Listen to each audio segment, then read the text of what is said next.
Chers compatriotes, nous sommes dimanche. Le président Félix Tshisekedi entre la vie et la mort en République démocratique du Congo. Il s'agit de quelle mort et il s'agit de quelle vie? Chers Congolais, Congolais nyon solelo, ozokota ozobima batumato yekangaminga. Alors, nous allons réfléchir ensemble pourquoi le président est aujourd'hui entre la vie et la mort et Tozo Lukanini concrètement à l'encontre du président Félix Tshisekedi. Suivons d'abord Nikofai. J'entends ici sur ce plateau, on parle un dossier, mais on cite Kabila. Mais finalement, nous disons ceci. Vous voulez vous requinquer avec le nom de Kabila. Kabila, c'était un ancien président de la République. Il a déjà fait son temps, il est parti. Si vous voulez revenir avec le nom de Kabila, Kabila et Antoine sont diamétralement incomparables.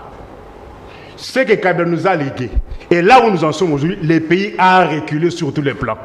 Madame, vous vous en doutez, je vous donne quelques faits sur la base duquel on peut évaluer un État. On n'évalue pas un État sur base de... Non, Molière vient de dire ici que ceux qui sont au pouvoir, en 3 ans, ils ont volé plus que Kabila. Je t'ai envoyé la vidéo. S'il vous plaît, madame, sur le plan social, Toloba. Sur Toloba, dollar laissé à 160. Aujourd'hui, on est à combien? Député. Les dollars qu'on a laissés à 160 000. Aujourd'hui, on est... 210. Les impayements. À la SONAS, madame, malgré tout le bruit que vous entendez, Il n'y a rien. il n'y a rien. Toutes les agences de la cité ne sont pas payées 6 mois, 7 mois. À la SONAS, on ne paye qu'à la direction générale. On ne paye que quelques agents. Les agents qu'on retraite, on ne leur donne pas leur prime de retraite. Et vous appelez ça État? Sur le marché, madame, flambé depuis. Depuis quand un sac de riz a franchi la barre de 50 000 francs congolais? Depuis quand? Madame, vous vous en doutez. On parle d'un dossier, madame, vous évoquez le nom de Kabila. C'est quoi ça? C'est quoi ça? Madame, Kabila a laissé ses sachets de sucre à 5 500. Ça. Ces sachets de sucre aujourd'hui, c'est 11 000 francs congolais. Kabila a laissé 7 bouteilles d'huile à 2 200 francs congolais. Aujourd'hui, c'est 6 000 francs congolais. L'état de droit. Kabila a laissé 400 francs. Aujourd'hui, c'est 850 au marché. 33 tours. Oh, y'a oh, y'a Bangoumi. Oh, y'a bien côté, mais tu n'as fait pas. Kabila a laissé. On est à 2800. La poudre? Non, non, l'huile. L'huile est de côté pour les enfants. Non, mais arrêtez mon frère. Ce n'est pas vous la chaîne. Madame, ces spaghettis, on est à 800 francs. Aujourd'hui, c'est 1500 francs. Le prix de marché. Ces sachets de margarine étaient à 200 francs. Aujourd'hui, c'est 500 francs congolais. C'est dentifrice. C'était à 1400 francs congolais. Au marché. Aujourd'hui, c'est 2000 au marché. Je vous donne le prix du marché. Cette boîte de tomates était à 180 francs. Aujourd'hui, c'est 350 francs. Au marché Gambela. Sport. Ces savons étaient à 180 francs. Aujourd'hui, c'est 300 francs, 350 francs, 400 francs. Au marché. Pas au Libanate. Oh, il y a maman à Mikate. Ils ont 300 francs. Le lot comme 1000 francs. Prix du marché. Et qu'on nous dise où est-ce qu'on a corrigé Kabila. C'est Siraj, c'était à 400 francs. Aujourd'hui, c'est 1000 francs au prix du marché. On a corrigé Kabila encore. Cette poudre est à 500 francs. Aujourd'hui, c'est 1300 francs au marché. Si on peut nous corriger, si on peut nous dire sur quel point on a corrigé. Bolandi Nikofai. Les lobes azolo mboka et baby passe comme partout et kimia ezate. Mboka et baby atana tango Kabila ezalaki boyete. Des messages oyo bato ba véhiculer lelo. Ba province Koufi. Ba message bato bazo véhiculer lelo. Chers Congolais, je vais parler avec vous. Et on va parler longtemps et longuement. Namakanisi yako sala loko ya bien. Pour ceux qui te le dit longtemps et longuement, to sala erreur. Mboka et Koufi. Balobi mboka et baby. Fatia bomi mboka. Et loko moko tezo tambola. Merci beaucoup. Réfléchissons domaine par domaine. Réfléchissons batu oyo baye na Congo ko s'enrichir. Réfléchissons ndenge makambo se tambola na Congo. Na kimia nyonso. quelle que soit tendance nayo politique, c'est très important. Commençons. 1. Le Congo, notre pays. Congo est un bozui. Congo est un minéré yandingi nandingi. Congo est un bazamba yandingi nandingi. Congo est un bamayi yandingi nandingi. C'est le Congo où on trouve le fleuve Congo. Et le fleuve Congo, c'est parmi des fleuves peu nakati ya monde. Nakati Afrique. Le fleuve Congo fait partie parmi les fleuves yaminene. Au Congo, on trouve pétrole. Au Congo, on trouve gaz yandengi nandengi. Au Congo, on trouve tourbière. Au Congo, on trouve shit. Na Congo. Congo, Kaboli na Rwanda. Qu'est-ce que je dis? Na Angola. Tout ça na océan place one. Congo. Musikate il suffit okindeka na Mwanda awa. Congo central pas otali omoni océan boye, omoni fleuve, omoni maya fleuve ndenge ibimboaki na océan na Congo. Congo eza na ba lac. E ba lac wana eza na biloko nyonso na kati. Congo eza na lac o ba bengi lac le plus poissonné. Lac Tanganyika. Bipai wapi bambisi eza ebele. Congo eza na mabele. Mabele ya kitoko. Ya oloni biloko. Mabele wana ebotimbuma esali biloko nyonso ya kitoko. Congo eza na mai o ezo permettre Congo azo courant sans que passe ezala. Congo. Réfléchissons. Na bandi kotanga na biloko Congo aza na yango. Congo mabele na ye eza très riche. Congo oyo. Mabele ya Congo ekoki kosunga bato basala biloko nyonso. Mabele ya Congo soki otimoli yango mabele pamba eza riche na kolona. Otimboli mabele eza riche na se biloko ya mabele eza na ba or biloko ebele minéraux ebele. Je ne suis pas spécialiste na makambo ya minéraux pour na pesa yo minéraux nini tozana yango. Mais Congo eza réservoir ya minéraux ya ndenge na ndenge. Soki okena mai ndombe awa okozwa minéraux ya ndenge na ndenge. Mai ndombe oyo. Chers compatriotes, Congo dirigé par Mobutu pendant 32 ans. Mobutu est parti. Je ne vais pas parler de Mobutu. Congo dirigé par Mobutu, je ne vais pas parler vraiment de Mobutu. Mais je vais parler de Congo dirigé par le régime Kabila, le clan Kabila. Le clan Kabila, je commence avec Mouzé Laurent Désiré Kabila, qui a dirigé le Congo pendant 3-4 ans comme ça. Je vous pose la question. Nabilo Konyon Sonauti Kotanga, Mouzé a exploité Nini. Nabilo Konyon Sonauti Kotanga Awa, Mouzé Laurent Désiré Kabila a exploité uniquement Makambo ya diamant. Mouzé Laurent Désiré Kabila a exploité uniquement Bilanga Mouké avec le service national. Je me limite là. Mouzé Laurent Désiré Kabila n'a exploité Biloko Mibalewan. A exploité minéré ba diamant wazoteka pour yemo komaki koteka.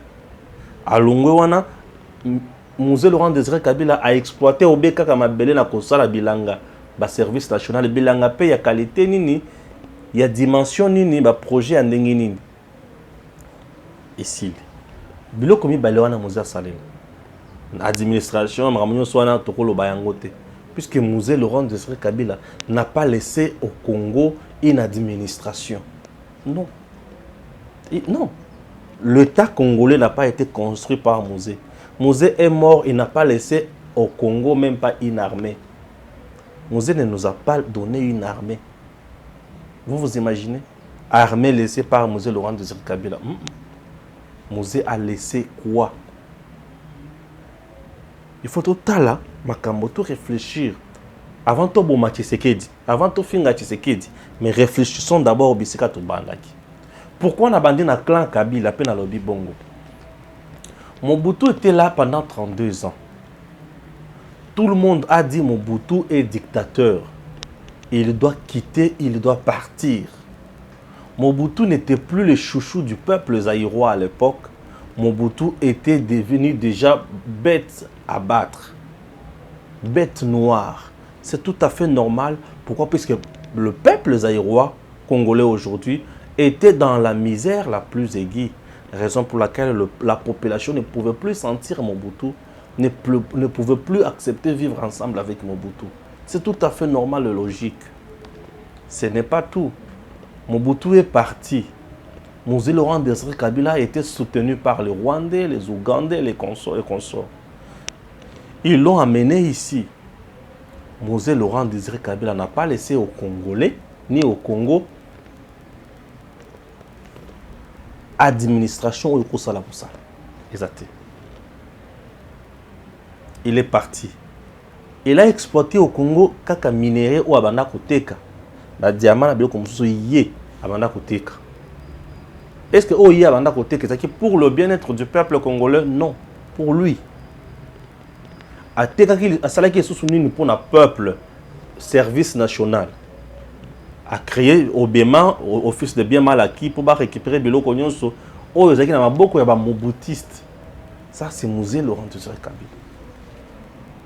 Bon, le passage de Mosé Laurent Désiré Kabila, qu'est-ce que le peuple congolais peut retenir pour un pays et une république? Ça s'appelle fiasco, tout simplement. Ça s'appelle fiasco, tout simplement. Mosé est parti, assassiné. Et c'est Joseph Kabila qui remplace Mosé Laurent Désiré Kabila. Joseph Kabila, quand il a remplacé Mosé Laurent Désiré Kabila, son père, ce n'était pas par élection, ni cooptation. Bato bachaye yena bango ne mutu bayebani. Na o bango basala bango bayebani. La RDC n'avait plus de constitution. La RDC était juste un vide, informe. La RDC était vide et informe. Et la RDC avait quoi? Mosé n'a pas dirigé le pays avec une constitution. Il avait une loi. Oh, Yamonaki Yangonde. Et nous étions dans un régime militaire. Tout ça, les gens, peut-être, bazoyi bate. Congolais, les lots, tozo kufa, tozo zala koloba mingi, pona kozanga koyeba. Tozo la posa tobo mafachi pona nini. Tolingi tobo mafachi pona nini. Tozo finga Félix pona nini. Tozo boma Félix pona nini. Ce n'est pas tout. Joseph arrive au pouvoir. Joseph Kabila au pouvoir. Mboula mibale à Yambo et les qui na transition. Tolungo na transition, na tanga transition te. Toke siko na mandat aux population congolaise selon Abbé Malumalo a Pesakina Kabila. Joseph Kabila, président de la RDC. Akuti nyonso oyo nga na tangi awa. Nazo banda siko na mandat ya liboso ya Kabila ya mibale na 2 ans ya bonus. Entrons dedans. Commençons d'abord par l'administration. Kabila a-t-il créé l'administration en République démocratique du Congo? J'ai dit non. Monsieur Joseph Kabila, ensemble avec son régime, ils n'ont pas créé une administration au Congo. Ils ont géré le Congo avec leurs humeurs. Et ils ont mis en place ce que nous pouvons appeler Bakan, Bacourant. Nakatia appareil à l'État. L'État était dirigé par les individus et non par l'administration. L'État congolais sous le régime de M. Joseph Kabila n'a pas été dirigé par l'administration, mais par les individus. Ni moins par les institutions, mais par les individus. Pourquoi je dis ça? Puisque un État, lorsqu'il est géré par une administration, l'administration a ses normes, ses principes. Pour prendre tel document, avoir tel document, il faut aller à tel endroit, il faut aller faire ceci, il faut aller faire cela. Ça, c'est de 1. Mais dans le régime de M. Joseph Kabila, l'administration congolaise n'a pas existé. Cette administration existe en termes de moyens financiers, matériels, humains. J'explique. Moyens financiers. Misolo ezali pour na kofuta batu oyo bali kosala musala. Ça c'est de 1. Moyens matériels, batu bali kosala musala avec de nouvelles technologies. Tout ça lelo na internet, tout ça lelo na ba machine, tout ça lelo na ba bureau ya kitoko, tout ça lelo na ba bureau climatisé, tout ça lelo na il faut tout ça na ba bâtiment, il faut tout ça là na connexion au elongo bani. Il faut mutu avant dans un bureau, avant dans un bâtiment. Ça, c'est sur le plan matériel et logistique. Il faut mutu avant dans la condition. Est-ce que, sous le régime de Joseph Kabila, l'administration congolaise est dans la condition T. Moyens, moyens financiers, moyens matériels et logistiques, moyens financiers et personnel. Avons-nous un personnel dans la administration congolaise? On a de vieilles personnes. De vieilles personnes qui se sont accrochées dans la kiti na bango. Dans l'administration à Congo, au côté va vendre na kiti nyoso pamba pamba te. Orobela mutu, orobela mu Congo. Po mutu na mutu isika na ye makambo na ye nde bisika na ye nde bokoko na ye makambo nyonso kindokiza wana. Kabila n'a pas construit, n'a pas donné à la RDC une administration. L'administration c'est le travail. L'administration c'est le circuit. L'administration fait fonctionner l'État. L'administration fait fonctionner tout. Pas de bâtiments pour les agents. Non équipé. Équipement, il y a malonga boyezate. Salité, il y a modèle nyonsoana. Ba condition inhumaine. Bato bazo travailler kuna. Mbongo ezate. Nani akofuta bango. Et les gens ont développé ce que nous appelons la concussion au lieu et place de la corruption. En RDC et dans l'administration laissée par Joseph Kabila, il n'y a pas la corruption, mais il n'y a que la concussion. La corruption, c'est lorsque quelqu'un qui demande le service vient proposer cagnotte namoto. Mais chez nous, c'est le contraire. Tu viens pour demander un document, chercher un document, on te dit, tu n'auras pas ça facilement, on va te faire freiner, on va te faire tourner en bourrique, mais le jour où tu vas juste uniquement donner l'argent, directement tu es servi. Tout a commencé là. Tout a commencé là. L'administration est athée. C'est l'administration qui gère au quotidien le peuple. Population est gérée au quotidien par l'administration. Et dans l'administration, Mukanda d'abord il y a Moutou. Moutou, carte d'identité. Il commence d'abord par l'administration. C'est l'administration qui donne na Moutou séjour. C'est l'administration qui contrôle qui est congolais, qui ne l'est pas. C'est l'administration qui contrôle nani à côté du territoire congolais, nani azamupaya. C'est l'administration qui contrôle nani azali munguna awa. C'est l'administration qui contrôle makambo swan. Ce qui est au niveau de la commune, tu te rendras compte qu'il y a un bureau de quartier. Le chef de quartier fait ce que nous appelons le bulletin d'information, le BI, chaque jour. Au niveau du secrétariat, il y a commune. C'est le secrétariat qui amène ça chez le bourgmestre. Et le bourgmestre à son niveau. Non, le secrétariat amène un chef de service. Le chef de service à son niveau amène et pas à bourgmestre. Et le bourgmestre à son niveau amène ça à niveau, il y a hôtel de ville. Hôtel de ville via ministre Oyo Azotala domaine wana. Et souvent c'est le ministre de l'Intérieur sur le plan provincial. Et ces ministres-là n'a conseil avec le gouverneur et il donne l'information, monsieur le gouverneur, dans mon secteur, voilà ce qui se prévaut comme problème.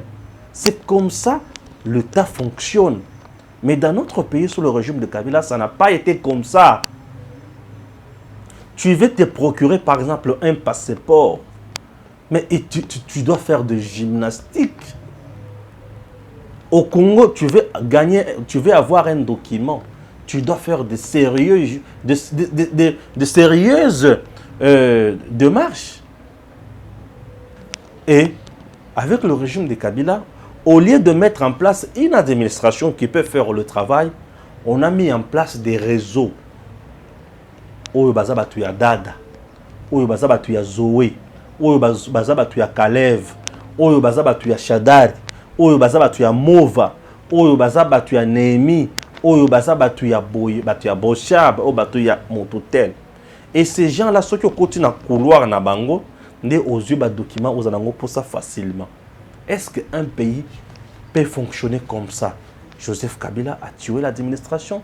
Il n'a pas mis en place une administration. Nous voulons tuer Félix Tshisekedi. Pourquoi? C'est un processus. Pour mettre en place une administration, c'est un processus. L'administration demande de l'argent. Pourquoi l'administration demande de l'argent? Puisque pour le personnel wana azala au pointe, il faut azala former, mise à niveau, selon la technique et nouvelle technologie. Nous avons une administration composée à papa, oyo basala musala ba komana ba 60 65 azaka kakuna. Nous avons aujourd'hui papa wana a mesana ko beta ba document sur la machine à écrire. Mais aujourd'hui nous sommes na état période ya ba gims lokum. Et ça période ya Android. Il y a ko komela facilement na machine biso ya nini. Il y a ordinateur.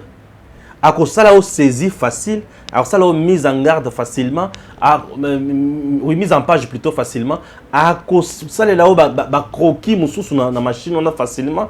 À cause créer design moussous facilement. Et l'État doit fonctionner sur base de modernisation et makam. Maintenant, vous avez des papas pareils dans la carte d'administration. Un, à cause ça, la moussala, selon force naïe. À ça, déjà fatigué. C'est que Moussa les en a l'enterre. Ce qui est bon, il faut qu'on paye un bon à retraite. Abana ko futama pe combien? Vous calculez retraite na mbongo abana ko futama mbula asali na grade il faut abimel. Tout ça c'est de l'argent qu'il faut donner à Moutouane. Et l'État les raisons mona ki azana makoki ya kosala makambo wana te. Akotika papa wana bazala en place. Et tant papa wana bakotika là, les services est toujours ralenti. C'est l'administration qui donne aussi de l'argent. L'administration gère la population. L'administration donne aussi l'argent. Nous avons des administrations financières. Les administrations financières, elles sont régies au DGI, DGRAD. Ce sont des administrations financières. Tant que bakitaka pour na musala na terrain. Et ces gens sont dans quelles conditions de travail? Comment les sanctionner? Mon oiseau qui est dans le terrain, il est là. Azana nzala, azana pasi na ye makambo na ye belé. Il est sur terrain. Dites-moi, pensez-vous que Moutouana a reçu la musala ou yozo zelai? Kabila a laissé les gens comme ça. Na ba trouille à modèle wana. Bolobi pasi eleki. Ah, Congo et bébé, mboka tutambola le sous-souté. Chers compatriotes, toujours pour ça tout bon Félix, pour quel motif? Nous voulons tuer le président Félix pour quel motif? Le président Félix Tshisekedi trouve un pays. Il y a des gens qui disent vous êtes là uniquement pour donner des explications, vous vous lamentez toujours. Le pouvoir c'est agir. Bah agir sakana poto poto te. Bah bongi sakana ne peut c'est quoi agir? Comment agir? Il y a certaines mesures, vous le prenez, autant l'environnement, oyoza, na réalité na yango, ozangina kozo décision. Comment agir? Comment agir? Comment se décider? Comment sanctionner? Ce n'est pas le président qui descend à Tindi Batou Kanga Gims, Bochana Boloko. Non, ce n'est pas le président qui fait comme ça. Il y a tout un pouvoir qui fait ça. Et ce pouvoir-là remplit des mafieux, remplit des réseaux. Comment agir? Il faut que nous soyons kolongola bango, bakende retraite. Nous sommes dans un pays des droits. Moutouana aux juillet au na retraite, au PC sans fronter. C'est respecter l'état des droits? Non. L'état des droits, ils ont un droit, une obligation. Ces messieurs-là a rendu service na Congo. Il y a mabeto, il y a malam. Il y a moukoza conscient na musala na ya sali. Mais tant qu'on kolongola ye, au bois qui na zamba, au bois qui na maille, botumbi bango. Bon, vous proposez quoi à ce niveau-là? Puisqu'il faut vous tchayer na norme. A quoi qui simbola na ye, ya musala, vous tchaye pembeni, a que na retraite. Bo bengani non. Vous devez lui donner l'argent. Bon, on a eu à retraite. Mboula sali, grade, salaire na ye, bo calculer le gagnon soit. Est-ce que vous comprenez? Tout ça pour ma Félix, c'est pour quel motif? Il ne fait rien, pas si elle est qui. Oyo Congo ezana yango na mbula Kabila sali boye bisangai oyo Kabila asali. Chers compatriotes, pendant 18 ans, Kabila n'a pas exploité la forêt pour le peuple congolais. Pendant 18 ans, le régime de M. Joseph Kabila n'a pas exploité la forêt pour le bien-être du peuple congolais. Cette forêt a été exploitée. Cela ne veut pas dire que quand je dis que Kabila n'a pas exploité la forêt pour le peuple congolais et que la forêt est intacte, non. Cette forêt est exploitée. Exploitée par les individus du régime de M. Joseph Kabila. Et ces individus ont exploité la forêt, n'a intérêt, n'a bango. Et le peuple congolais est resté toujours comme ça. Ils ont détruit totalement la forêt. Le peuple est resté toujours comme ça. N'a pas assez. Ça, c'est de un. Kabila a-t-il sanctionné? Non. Il est resté comme ça, complaisant. Pourquoi ne sanctionnait-il pas? Je peux dire, parce qu'il était complice. Il bénéficiait de la Gouiwana. Je peux dire également, parce qu'il était incompétent, il ne comprenait pas ce qui s'est passé. Je peux dire également parce qu'il avait la mauvaise foi. Et j'en ajoute pour dire le malheur, la misère du peuple congolais, et ben qui intéressé. Et en dernier, il était là pour s'enrichir. Je suis au niveau de la forêt. Pourquoi n'a-t-il pas exploité Maï Nabiso en nous créant des bateaux de pêche durant 18 ans? Des entreprises spécialisées Kakanakolo Bambisi. Et ces entreprises devraient créer du travail dans la jeunesse congolaise. Pourquoi n'a-t-il pas fait ça? La question est ça. À mon intérêt pour le peuple. Moi, je ne suis pas là pour eux. Deux. Tala bisika passe ya Congo et Bandi. Tala bisika mboka et bébé. C'est deux. Le Congo avec le minerai Yandengé-Nyonso. Pourquoi le Congo est resté toujours un pays sans route, sans bâtiment, sans vie sociale stable, mais ayant tous ces minéraux? Est-ce que les minéraux en RDC, ils ont à l'état intact? Ils ont touché? Faux. Les minéraux en RDC sont exploités. Mais pourquoi le Congo n'a pas bénéficié? Pourquoi les Congolais n'ont pas changé leur vie? C'est parce qu'il y a eu des contrats léonais qui ont été signés par le régime de Kabila, les individus du régime de Kabila et d'autres firmes internationales et d'autres puissances internationales pour exploiter les minéraux. Pas pour le bien-être du peuple, pas pour le Congo, mais pour ces individus-là. La RDC aujourd'hui a plus de 80%. Elle n'a plus la même mise sur le minerai qu'elle a. Il n'a plus de 80%. Congo n'a biso. Et ça n'a beaucoup sur minerai n'a bisoté. Les minéraux que nous avons en RDC aujourd'hui, ne nous appartiennent plus pendant autant d'années. Vous comprenez? Pourquoi? Puisque M. Joseph Kabila avec son régime va signer un contrat léonais. Et ce contrat, wana minéré nyonso et tikali pour la banque internationale, ba gagé yango na banque wana ba pesi bango mbongo. Et mbongo bango ba banque wana pesi bango. Ba tongeli yango Congo te. Ba tongi biloko na bango. Ba s'enrichir, ba tiena ba compte na bango. Tala bisika mboka ekufelaki. Ozola posa oboma fachi pona nini? Ozo ina Félix Tshisekedi pona nini? Ozo boma mwana mama Marthe pona nini? Ozo yinela mwana papa Etienne Tshisekedi pona nini? Ozo yinela c'est don de Dieu pour quel motif? Ozo na posa oboma fachi pona nini? Olingi fachi alongwa pona nini? Olingi fachi akufa pona nini? Aujourd'hui, bisika ba minéraux na biso ezali gagé. Fachi abotola bango, vous pensez c'est facile? Tolo ba makamusu na bandako na babalabala, omeli soupu na tolo, omeli cigare, omeli kwiti, ulangwe. Abotola bango bakomona soki aza pesa ya solo président. Ah.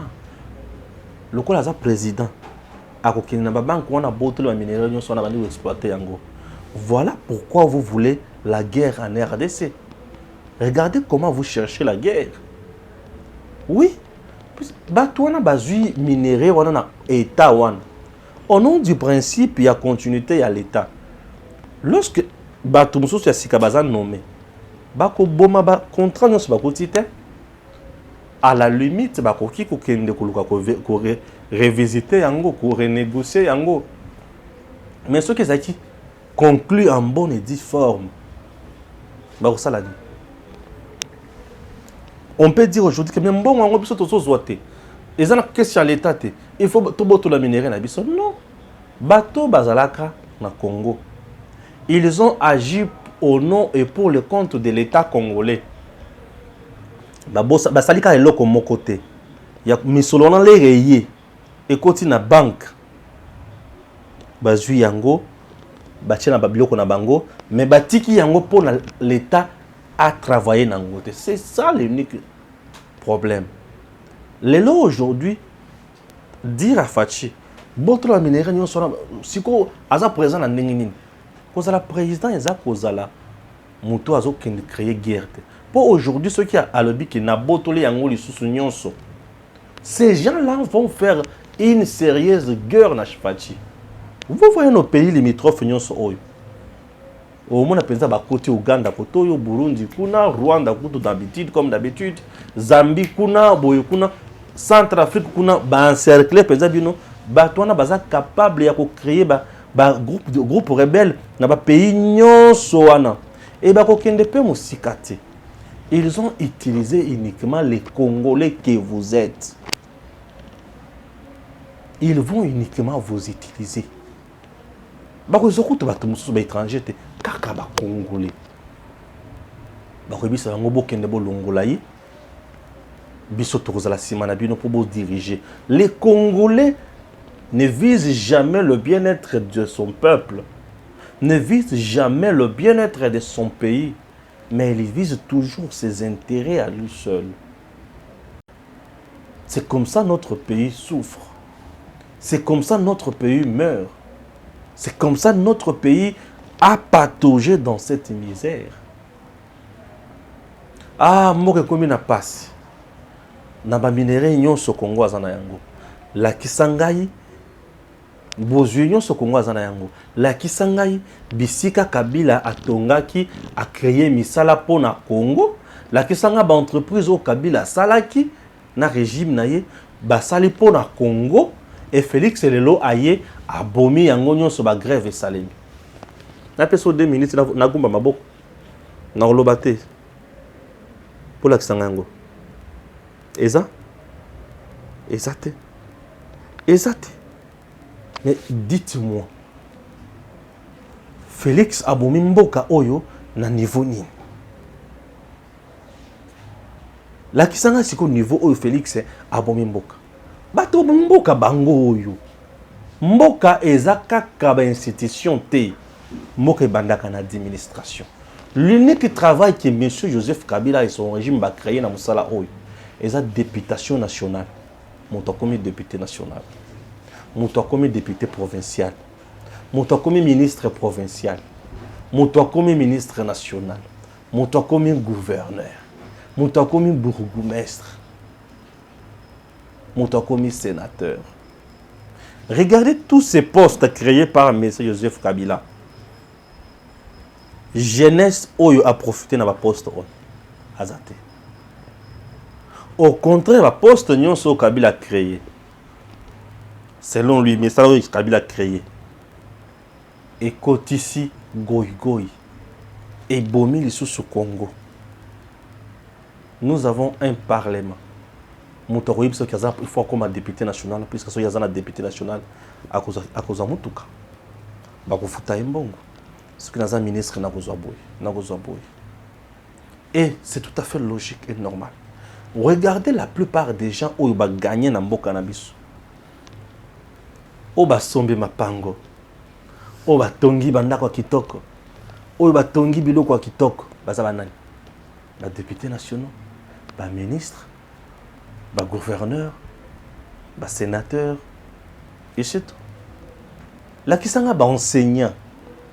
Il y a l'école primaire, au batongi au local ba ministre na mboko. La kisanga ba militaire, au ya ba général té. Au ya ba colonel té. Militaire normal, au ya tongi local ba généraux. Au na mboka na biso bazana ba immeuble ka minene milai. Les gens se sont spécialisés plus dans la mafia. Le régime de Kabila a créé ce que nous appelons dynastie des mafieux. N'est-ce qu'à mettre en place d'institutions pour résoudre le problème des Congolais. Mais le régime de Joseph Kabila a mis en place la dynastie des mafieux pour s'enrichir. C'est ça le problème du Congo. Aujourd'hui, on peut commencer par où pour développer le Congo? Il y a un secteur où il y a l'élo. Dans le secteur où développer le cannabis. Et le président Félix Tshisekedi, Azana Kati, Aïna Biloko Asika, mais ils ont vendu la Biloko Kupola. C'est ça le problème qu'a le président Félix aujourd'hui. Aïna Biloko Asika, mais Biloko Asika wana, a aussi manqué dans beaucoup na été. Il faut quitter sango pour la population soit bénéficier nango. Mais si les autres quittent ça, ils ont Kupola. Biloko ebandi sani biloko ebandi kopola etango biloko ebandi kopola nani sikoza na passe et ça président Félix population congolaise. Les gens ont décrié ici à voyagaka akenaka wakenaka.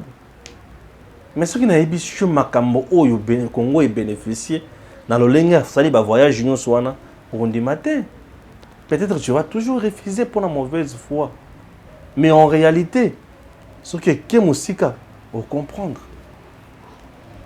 Congo est koufi le loté. Ce qui est dans la province, Banzela ils allaient sous-souter. Mais c'est juste la conséquence de la mauvaise gouvernance. Banzela on est baby les lotés. Ce sont des chantiers abandonnés. Lorsqu'on détruit pour construire et ne pas achever, on a détruit lamentablement. C'est comme ça que le Congo souffre. Les gens vont nous dire, Monsieur Stéphane, tu aimes trop protéger Félix. Moi, je protège Félix pour comment? Moi, je parle la vérité.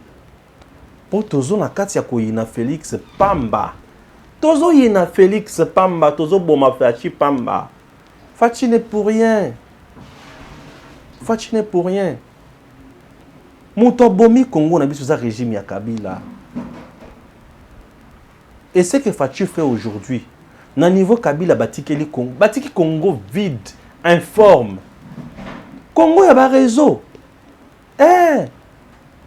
Tout ce que Kabila a laissé au Congo, ce sont les réseaux. Réseaux d'individus forts. Réseau. Et les raisons en question sont dans tous les ministères, dans tous les domaines. Aucun pouvoir judiciaire, raison n'a pas raison. Ok, pouvoir exécutif, il faut que tu aies un ministre, c'est bien, mais qui est au niveau du secrétariat dans le ministère, il n'y a que des réseaux. Qui est dans l'établissement du ministère. Parce que chaque ministère a un établissement, une section, un département, qui est dans ce pour le Zambie, tout le ministère n'a pas cannabis. Et ils ont un réseau, il y a un mafia.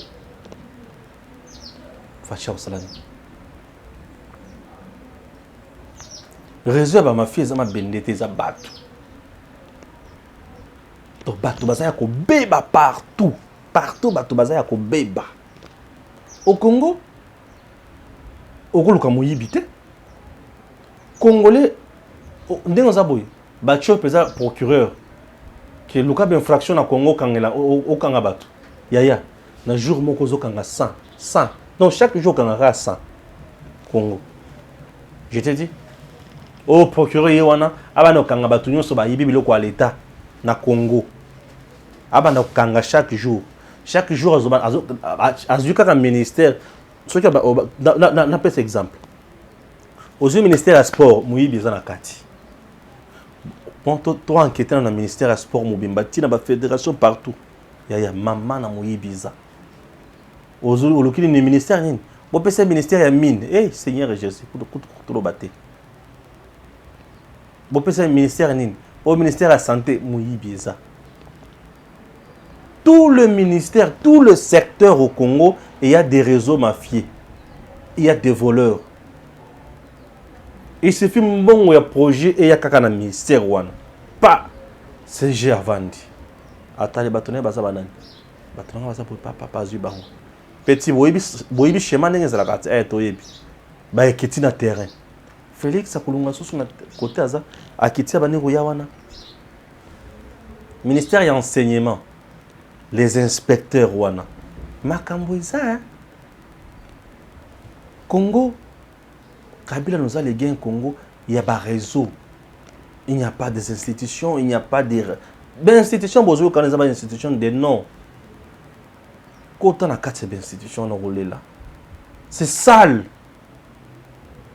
C'est plein de mafieux. Je vous dis, c'est plein de mafieux. Et la personne aujourd'hui qui a le vouloir, il y a qu'à changer. Félix, va changer avec qui? Ce ne sont pas les papiers qui parlent, c'est les hommes qui parlent. Ce ne sont pas des papiers qui écrivent, mais c'est les hommes qui utilisent ces papiers-là, qui écrivent sur ce papier-là. Les stylos n'écrivent jamais de lui-même sans être tenu. Mais Moutozo comme un stylo, on peut dire, on peut écrire vérité avec les stylos, tout comme on peut écrire mensonge avec les stylos. Tout dépend de l'auteur. Et les auteurs dans le ministère, ils sont mafieux. Je dis ces choses sans peur d'être contredit. C'est fantastique. Quitte la province, na Congo. Yo, Kabila Zalaki Malam, c'est bien. Kabila a-t-il construit quelle province dans ce pays? Tu peux me citer 2 provinces que Kabila a construites? Toutes nos provinces ont un problème d'infrastructure.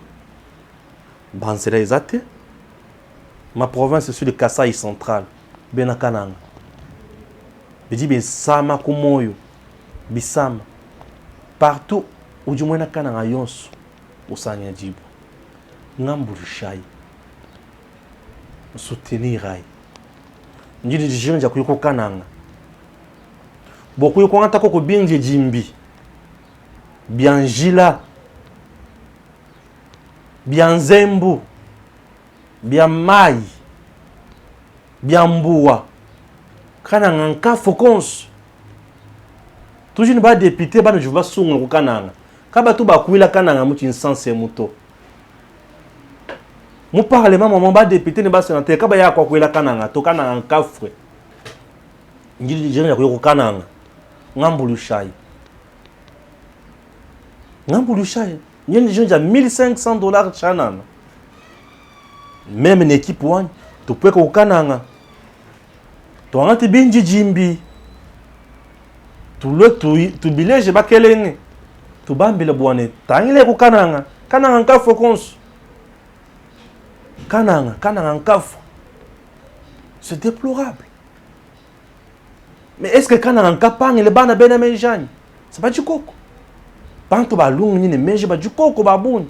Ba di makufile lungu ni menji. Mais kananga kadi diriger ne ba ngani. Kananga kadi diriger ne ba incompétent. Bantu ba janu ma réseau mafieux. Est-ce que bantu ba di ba lombola kananga? Batu ko bangata ngumu ne malo so kananga ba efire soko je ba kenen ko ne ko tinsans. Le ofu moye tunga. Toto mon pêche bingi jimbi mumu ne bingi jimbi. Ujuma kuanza ko kwa ko ji. Manda fu muka chene malo mama tuba to abuni to manda kumpala. Kana nka sungu le fu malo abuni. Nka soutenir fu malo abuni. Ngambulushai. Mona kana ngayo so ngambulush. Angambulush. Jina jani meme boku kontumina makutaka ina jikole to. Fundanu Balamwange a dit non. Poste non Mupenda. Prénom Stéphane Bali. Quoi chiki? Aujourd'hui tu mets franc. Dina jani même Dijima Dina Balamwange Dina. Poste non Mupenda. Prénom Stéphane Bali. Oui, on toma mon adresse à au Western Union. Tu peux prendre ta makutao, à makutambulisha, et puis on peut aller loin. On peut faire un travail. Tous les gens qui kwetu, bantu bakumuno koko. Bidi bisama kumuchima bikol. Lelo mujitunga jetu. Bantu bajidi mana mianda ya buni. Njika binjijinga ja kupeka kumbushimai.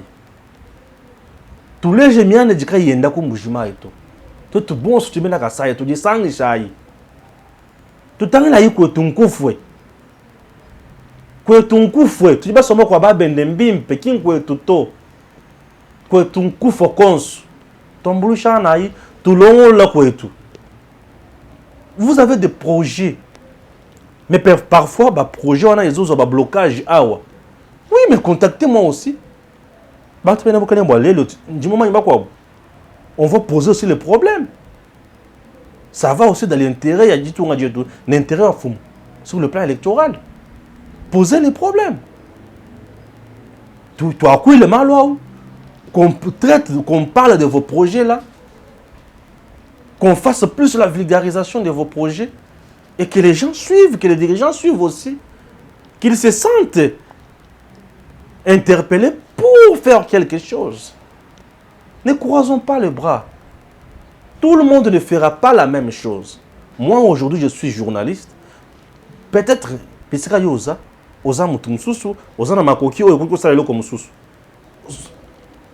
réunissons-nous. Unissons-nous.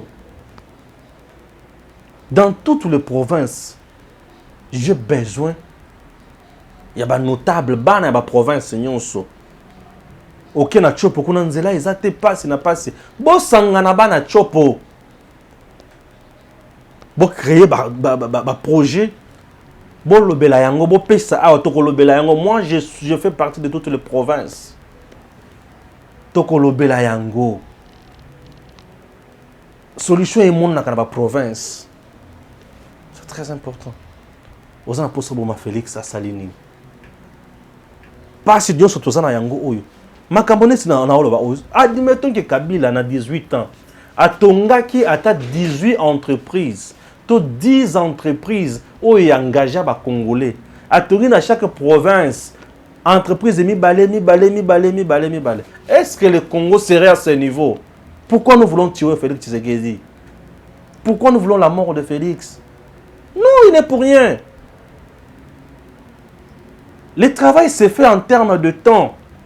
Il y a des projets de long terme et des projets à long terme plutôt, et les projets à court terme. Et les projets où ils ont un impact visible directement sur le peuple, souvent ils ont toujours à long terme. Vous voulez qu'il fasse quoi? Soutenons le président Félix Tshisekedi. Nous sommes déjà l'éloté. Nous avons son raisonnement. Nous avons fini mon tout. Notre Congo est par terre. Mais nous sommes là uniquement. Nous avons critiqué. Proposons. Qu'est-ce qu'on doit faire? Ok, c'est bien. Qu'est-ce qu'on doit faire? Merci à Gims.